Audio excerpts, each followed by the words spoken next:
చట్టోపాధ్యాయ రచించినటువంటి ఈరోజు బంకించంద్ర చట్టోపాధ్యాయ రచించినటువంటి వందే మాతరం గీతానికి 150 సంవత్సరాలు నిండిన సందర్భంగా దీన్ని పురస్కరించుకుంటూ ఈరోజు దేశవ్యాప్తంగా వందే మాతరాన్ని గీతాన్ని ఆలపించి ఆ స్ఫూర్తిని పొందడం కోసం ఈరోజు ఈ కార్యక్రమాన్ని ఏర్పాటు చేయడం జరిగింది.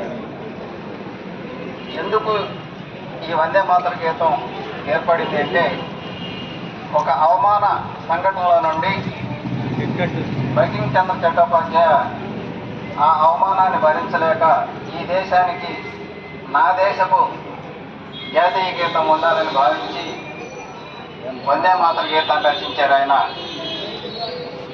అందుకు దారితీసిన పరిస్థితి ఏమిటంటే, బంకించంద్ర చట్టోపాధ్యాయ బెంగాల్ రాష్ట్రంలో మొట్టమొదటి ICS ఆఫీసర్.